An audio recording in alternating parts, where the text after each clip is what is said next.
Rental costs are completely out of control. They are hitting the highest levels on record, in addition to the highest increases on record.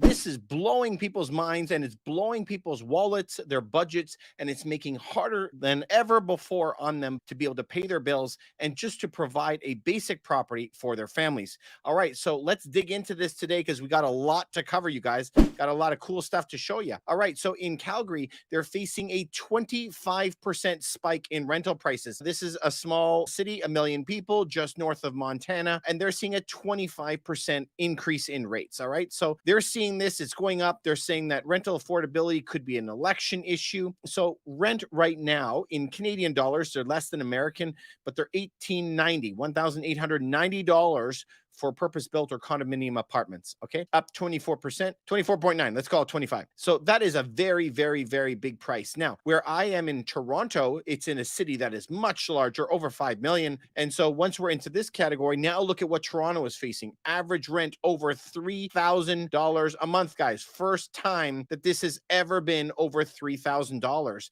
And remember, the rule is you normally have to pay 36 times has to be your average salary. So if you make $3,000 per month is your rent, multiply that by 36. In some cases, it's up to 40, like New York City, for example, and a lot of even new landlords are expecting 40.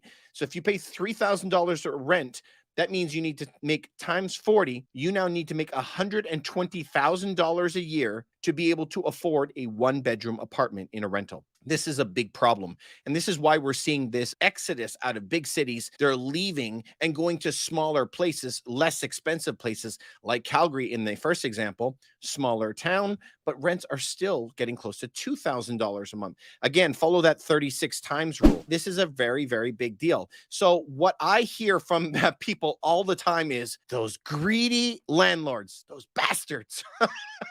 They're like, they're screwing me. It's all the landlord's fault. But interestingly, guys, let me pull up this one chart because what do you think? Just guess for me the percentage of owners in America, let's say. Okay? We should be able to find out the statistics on that here. Let's go to the Federal Reserve Bank. Now, it looks like it goes very, very wonky, up, down, up, down. But guys, if you look at the chart, the lowest it ever gets is 63%.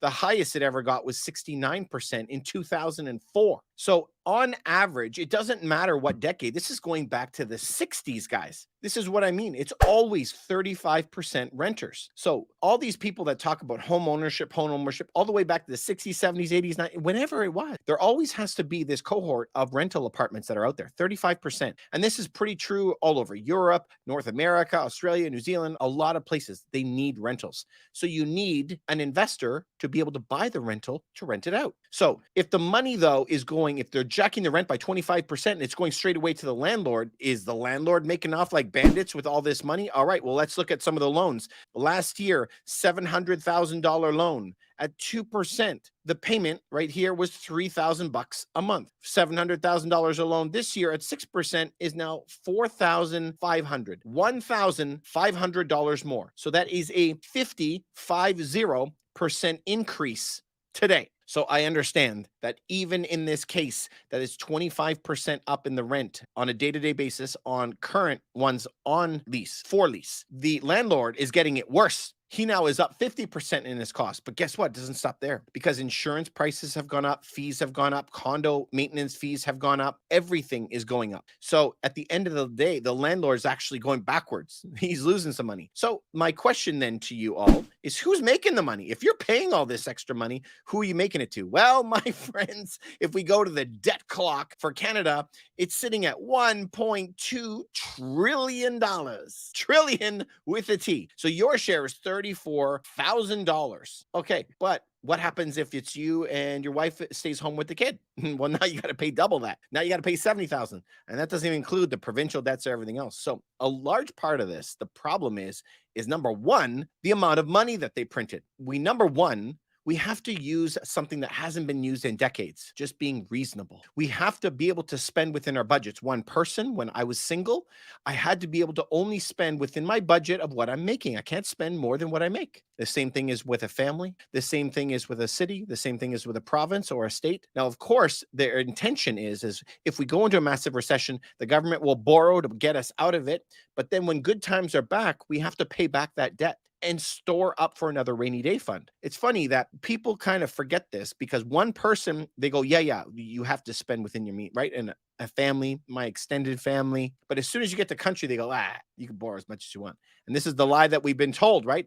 Because unlimited money printing has some serious consequences. Now you're facing it.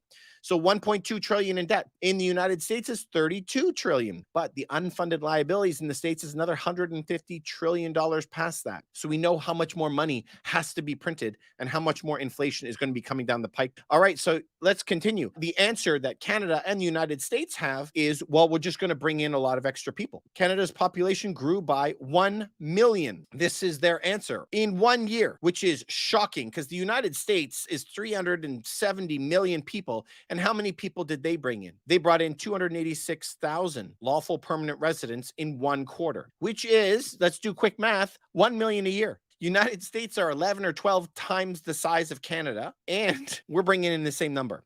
So that means we have 10, 11, 12 times the number of immigrants that are coming to Canada per capita than the United States. Just think about a whole city of 1 million people like Calgary, like Montreal. Think of how many homes that is, how many hospitals, how many highways, how many like homes have to be built, cement workers, like the amount of labor to build all the pipes underground. That's an insane amount of work. Could take decades, but we do that in a year. And they don't build new hospitals. They don't build new highways. They don't have new airports. They don't have. So where do they all go? It's just everybody condenses and condenses and condenses into that very little thing. So whenever somebody says, all you need to do, all you need to do is bring in immigration. Guys, it's any time that anybody ever says in your entire life, all you need to do is this, okay? When they say that, like that quick answer, I think you should just automatically dismiss them. Don't ever listen. It doesn't matter the subject. If it's on science, if it's on math, if it's on housing, it's never a simple answer. That's my tip of the day. Let's continue on. How many houses does Canada build in a year? The answer is about 200,000 homes. The governments are telling us that they're going to build millions of homes. Now, of course, the governments, every government that comes in, they always say we're going to build 1 million homes within 4 years. And I'm like, guys, 200,000 a year or $250,000 a year, that's 1 million homes in 4 years. So you're promising not to increase the pace of building at all because we at this pace need 1 million homes a year. That Canada is short today over 1 million homes, and the United States today is short around 5 to 6 million homes. So how do we build 6 million homes today? I mean, that's the problem. And it's not just the houses. What about all the water treatment plants and everything else that has to be built for the infrastructure? So I always tell people that they have to look at that. Now, I have something that I want to share with you that I also prepared. This is what it takes to build a new property. So for you to build a new home, you need several things, okay? You need material, you need labor, land, fees, and a rate. You need all of these things. Okay. So right today, if you're looking at the cost of windows, the cost of shingles, the cost of anything like that, what do you think it is? Is it up or down? I know 1,000% because we're building all over the place that it is material is going up, way up. Okay, labor now. Do you have anybody coming to your house to do any work of any kind? Let me tell you, my painter used to charge $35 an hour, and now they're charging $75 an hour. And this is just since 2000, the beginning of 2020. I'm sure that you guys have had people come and help you. Labor is way up. Okay, well, we got to find some savings somewhere else, guys, here. Land prices. Well, you guys know that home prices, land prices, everything has gone way up for land. So we know that everything is going up. Okay, well, now we're down to the fees. The fees are all of the taxes that a city will pay, and you have to pay these massive fees as a development fee from the city. And then once you move in yourself, you also have to pay a huge chunk. So in Toronto, it could be $20,000, $30,000 that you have to pay. It's a percentage basis on your property. but it can be really big. Okay. So those fees, though, are not just for nothing. You're paying for snow removal, garbage, you're paying for the ambulance services around, the police, you're paying for the water, the electricity, the road maintenance. I mean, there's a lot to pay, I know. But the fees, remember, if you boil it down, fees are just the labor to fix all of those things I mentioned and to build it. So it actually is a combination of material and labor. So we know that fees are going straight up. And where is the last thing is rate. So rates, you remember last year were 2% and now they're 6%. So I don't think that we have to be a mathematician to figure out that that is up. So here we are, any single property in any single city is always a combination of this: material, labor, land, fees, and rate.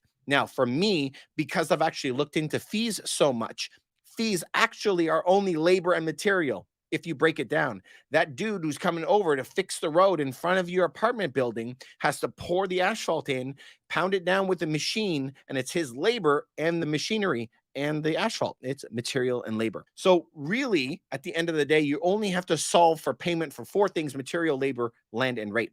But in this case, every single category, prices are way up. So the argument comes, well, David, listen, I saw lumber was very expensive and it's come back down. Guys, it's still come back down to what it was at the beginning of 2020. It's not like the prices are half price from when it was in 2020. Please let me know anything that you ever see that is under the price of what it was in 2020. It just doesn't happen anymore. Okay, so now we're in a big, really tough bind because as far as building new homes, material, labor, land, fees, rate is all higher. So how do we build a house that is affordable for people? Because with this scenario, we can only build properties that are around 40% more. People couldn't afford the price before. So how are they going to do it for 40% more right now just to build the property? Impossible. Now, here comes your problem. So what happens if you have, forgive my drawing, but I have 3 houses here and I have like 10 people. If you have this many people all freezing outside on the road, it's kind of like an auction. One dude will say, I'll give you $1,000 per month to rent that. The next guy is going to come and say, well, I'll give you $1,200 to rent it. Then the next guy is going to scream out, I'll give you $1,500 to rent it. This guy is going to scream out, well, I'm extra cold and I'm old, I have cold feet, I'm going to give you $2,000 to rent it. It's like an auction because there isn't enough houses to go around. And then what we come back with is like the properties in Toronto now that are $3,000. In Calgary, it's $2,000 for rent. And this is what is happening though. We're having 6, 7, 8 different offers per unit. So a unit might come on the market for 1,700 and then it goes 1,800, 1,900, 2,000. People are offering over just to be able to get a house. So we come back to that question all the time.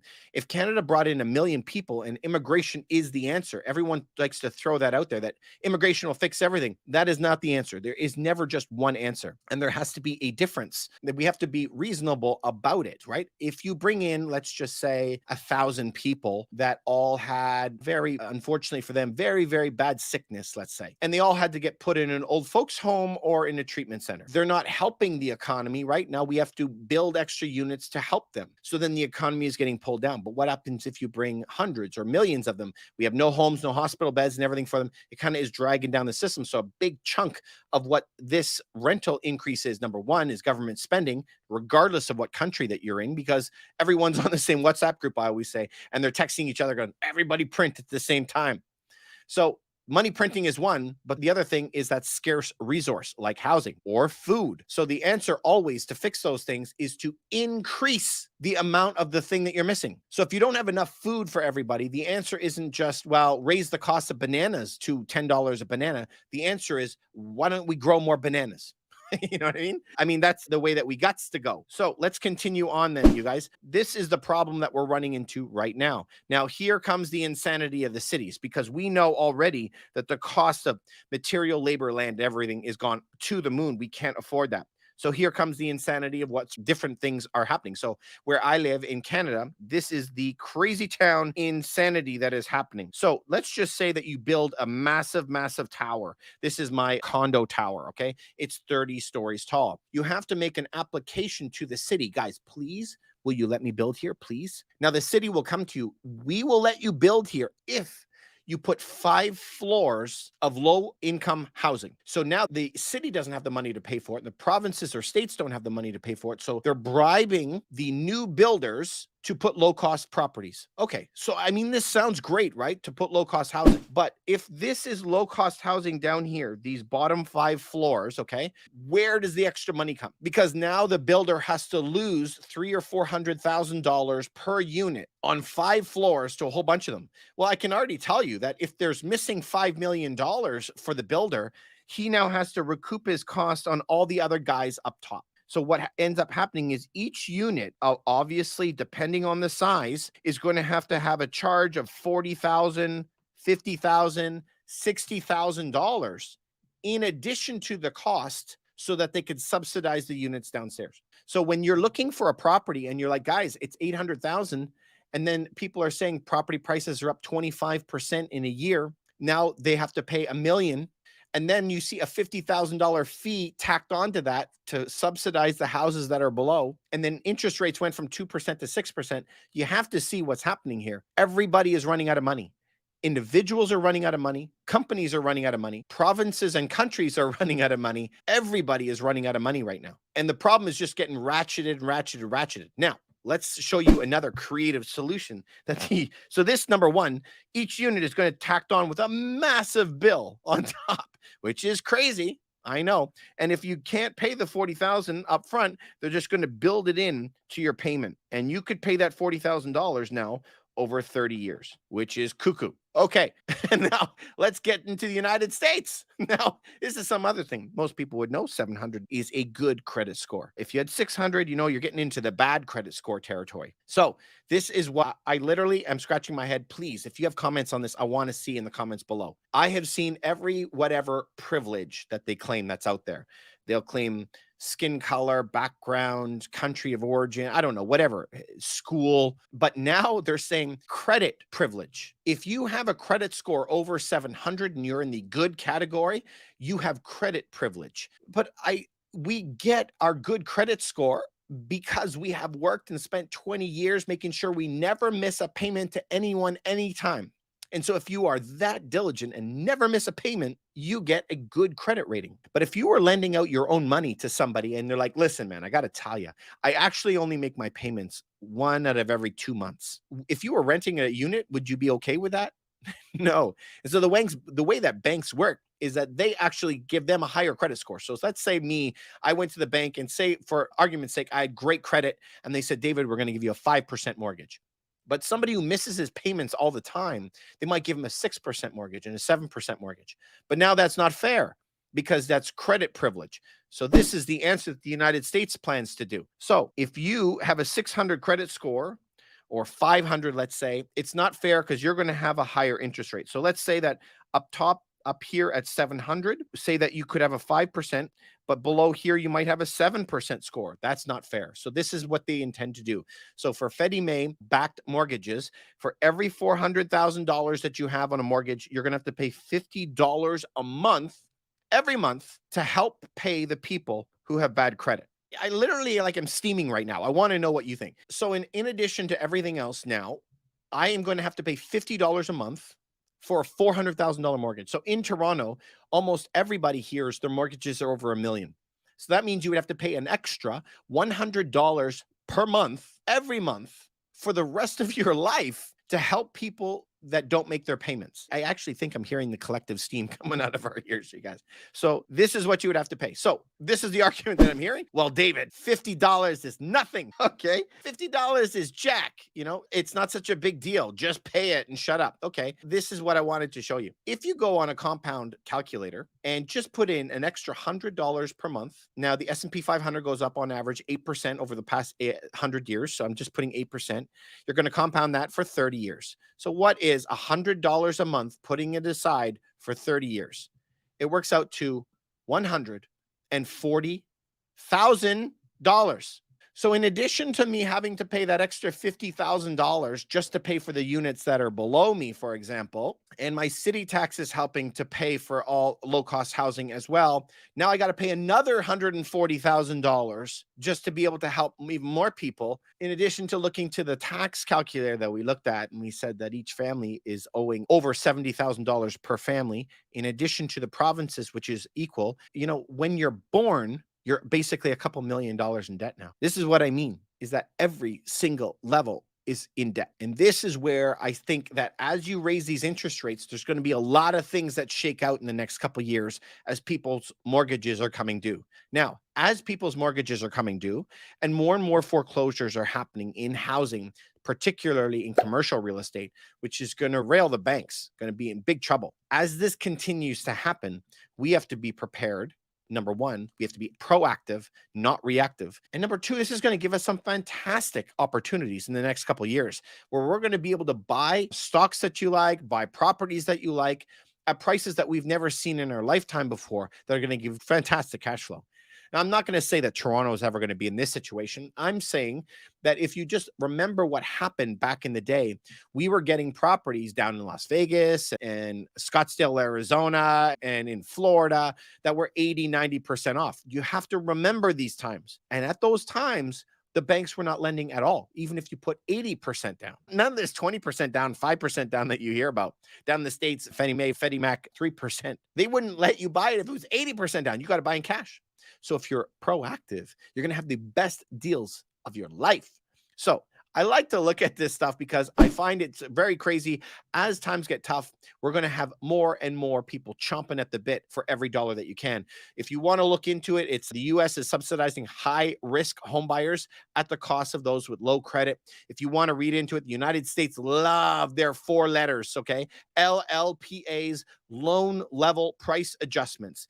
And it sounds fantastic when you actually look at it. Wow, people with bad credit are going to be given these special rates, getting money given to them. I mean, it's fantastic. If it was me, I would want it. Literally, I'd want it. But what you're going to see now is if people are over 740 and they're going to have to pay this extra fee, what do you think they're going to do? They're going to miss one of their phone bills deliberately, tank their score down, take out extra loans to make sure that their credit score goes down enough to be under that line. So we're going to be seeing a lot of manipulation on that. That's not going to actually affect as many people as you think. So always remember the home ownership rate always sits around 65%. You guys, we have to remember that the world, every city, every province, every country, every state, everybody needs renters. Everybody needs landlords. We need them. So we can't vilify any one group. The answer when there is a shortage is to create more. So this isn't really an argument. This has been the same way for thousands of years. And we've only had modern monetary theory take over and try to disrupt the whole supply and demand. I mean, that is not just 101 economics. That is first day, probably the first sentence out of any economics professor's mouth is the law of supply and demand. All right, you guys, stay safe. Happy investing. The next 2 years is going to bring some fantastic opportunities for you. Please remember to like and to subscribe. Share this with your friends. And thanks for the support. Have a great day.